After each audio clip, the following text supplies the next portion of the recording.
Starting? Okay, so students, today we are going to talk about market segmentation. So today we are going to talk about market segmentation. As you see the word market segmentation, this basically means dividing the market into small segments, right? Now the question arises as to why do we divide the market into those small segments, and what should be the basis or the criteria on the basis of which we are dividing this market.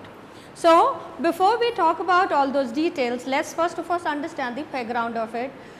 With the passage of time, the business has grown, right? Earlier we had very small size of business, there was very small competition, there were very few manufacturers. So whatever they were manufacturing, that was getting absorbed in the market because consumers had no choice, right? So these people, these business people, they had been using one common kind of marketing mix. When we say one common marketing mix, that means for every product there used to be all the 4 P's common, in the sense one product, one price, one place, one channel of promotion, right? One promotion mix. So that concept used to be known as the mass marketing, as you read there. So to begin with, we had that concept of mass marketing where the business was using one common marketing mix, means one product, right, one common product and one common price, one channel of distribution and one channel of promotion. But now what was the edge of it? How were they getting benefited? Because there was no competition, therefore the channel, because not many variations were there, right? Cost wise it was very, very effective. I'll be giving you some examples. Like you see that Coca-Cola initially when it launched its brand, they just had that one common, they were using that mass marketing. In that mass marketing, it used to, they started with that one common bottle of Coke, which used to be that 6.5 ounce bottle. Here we have another excellent example where Henry Ford, he launched his initial products, the Model T Ford. This offering was just made in one color, one common color, that's black. So these are the examples of mass marketing. Mass marketing means one product, one price, one channel of distribution and one promotion. But the thing is, this was made possible for a simple reason, that there were no competitors, right? But with the gradual passage of time, what happened? More competitors pitched in. Because there were more competitors, we the consumers had a lot of choice, right? When we had choice, now there arose a competition for these manufacturers to prove that, see, this is how we are different, right? This is how we are different. You remember how the evolution of marketing has taken place.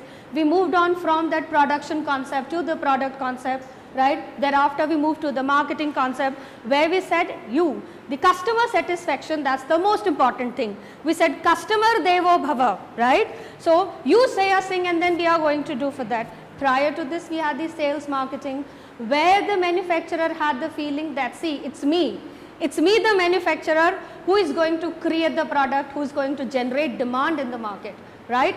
But then when everybody started doing that, there arose again a bit to come up with a difference. So that difference was the customer satisfaction, making consumer feel that customer is the king of the market. Thereafter, we further moved on to the latest thing, which we say the societal marketing. Now societal marketing, when we say, can somebody tell me what is further included in societal marketing? In societal marketing, first of all, you are talking about the quality of product, right? You are talking about the customer satisfaction. In addition to that, they've added one more feature. What's that feature? Different kinds of needs of the people, customer needs, different needs. Right. So correct, basically they identified planet as the third factor. So societal, the corporate social responsibility. So today when we talk about the societal marketing, we say triple bottom line. We say the product, we say the people, we say the planet, right? So this is how the marketing evolved. In the same manner, we see market segmentation. This was a concept which came into being where they said that because of the competition, we have to segment, we have to divide the market because people's needs are varying, their requirements are varying, right? That was the reason why this Henry Ford, who started initially with one common marketing mix with one common color, that was black, to these different colors which are available in the marketing today. So what is this? This is market segmentation, right? What is this? This is mass marketing. Is that clear to all of you students? Now we move on to the basic concept, like what is the basis of it? The basis of market segmentation is the fact that market is not actually, the population where we are trying to cater our product, that's not the homogeneous pool of people. People are different.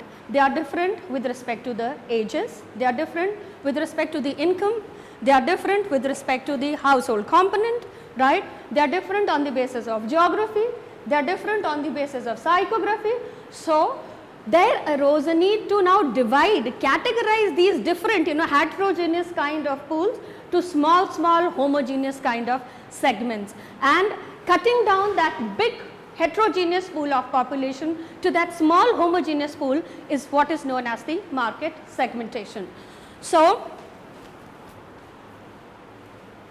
Philip Kotler, he has defined market segmentation like this. According to Kotler, segmentation is simply about subdividing that big marketing into those small homogeneous groups. Is that clear, students?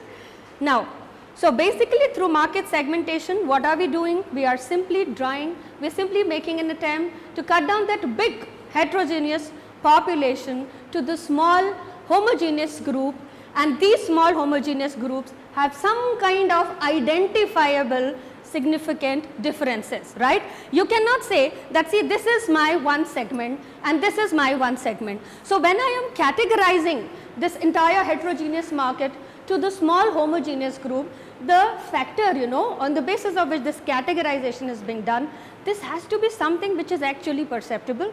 This has to be something which has some logic, which leads to some difference in the buyer behavior, right? Buyer preference. So these are some of the levels of market segmentation. Before we actually talk about the different kinds of market segmentation, let's first of all understand what are the different levels in which, the market segmentation can be done. So here we see these are the 4 different levels under which the market segmentation can be done. One very important point to note down here is the fact that these levels, they are irrespective of, number 1, the goods or the services that we are offering. Number 2, who is the buyer on that side, whether the person is a business, right, B2B communication, or the individual is a consumer, that is B2C, communication, right. So whether, irrespective of who is the buyer at the other end, whether the person is a consumer or the person is a manufacturer, we see they are going to follow these 4 different levels of marketing. Now let's take them up one by one. Here we begin. The first one is the segment marketing. Segment marketing, this basically means segmenting the market on the basis of some similar kind of sets of needs, right. So what are you doing? You are simply trying to cut down that big market, right, on the basis of some similarity. Similarities could be with respect to, let's say, these people, they have similar kinds of wants, right, purchasing power is the same, the geographic location is the same. That's known as the segment marketing. Now, to start with, people were of the opinion that with respect to one particular product, everybody is going to have similar kind of buyer behavior. Means, if I want to buy a car, he wants to buy a car, she wishes to buy a car, then all of us are going to have similar kind of preferences for buying this car, right. Gradually, with the research process, it was understood that no, that's not the thing. My objective behind buying a car would be different. Her objective behind buying a car could be different. His objective behind buying a car could be different. And therefore, came the concept of flexible market offering, right. So it was stated that though with respect to, product, we can categorize the market, but for every product also, all of us may have different objectives. Like, let's go back to the example of automobile again. Maybe I want to buy a car because I am just looking for one facility, that's some vehicle which could pick me from place A and drop me at place B. Maybe that's my objective, but for him that may not be the objective. Now Harish is buying that car because he wishes security, safety, right. Now Ayushi, maybe for her luxury is the idea. Shambhavi may be looking for some other characteristics. right? So it is not the product. It is not the product, but then there are some other ulterior motives which are equally important, and these ulterior motives cannot be ignored, and that's how came this concept, you know. Then we said we need to ensure that for every product we must have two different kinds of solution. The first one is the naked solution. What's the naked solution? The basic requirement, the basic kind of expectation which all of us have with respect to a product. For example, you want to take a flight from Pune to Delhi. So what is that basic solution? The basic expectation is something, you know, which offers me an opportunity to fly from Pune to Delhi because I want to save my time, right? That's the first thing, the naked solution. Second one is discretionary needs. Discretionary is, okay, in addition to flying, maybe I am looking for some other luxuries also. I want some meals to be served. So you see that example, Indigo Airlines, it's offering you both the thing. That economic airline, it offers you naked solution, offers you the opportunity to fly from Pune to Delhi, offers you, yeah, it offers you the opportunity to fly from Pune to any other part of the world, right? And in addition to this, now, if you want to eat some meals, they are going to offer you that, but that's not part of your ticket, right? You will have to pay extra for that ticket. So that's what is known as the discretionary option. So flexible market offering says, when you are offering something to the audience, please remember that there are two basic kind of things which are required. One thing is the basic composition, the basic requirement which we call the naked solution, and the second one is the discretionary option which may or may not be required by people. Depending upon the size of our pockets, we are going to decide. Like I said, that food is served which you are paying extra. In that menu also, they will not say we are just offering you things for ₹50 only. There again the categorization is there. So again, according to the size of your pocket, now you will decide whether you want to buy a meal for 50 rupees, 100 rupees, 500 rupees or whatever, okay. Now, next we see the segmentation of marketing. We just understood on the basis of product. Now we talk about the preference segments. On the basis of preferences also, we can categorize the market under three heads. What are these three heads? Let's come to this graph. We say the homogeneous preference, right? Then we say this is the diffused preference, and the last one is the clustered preference.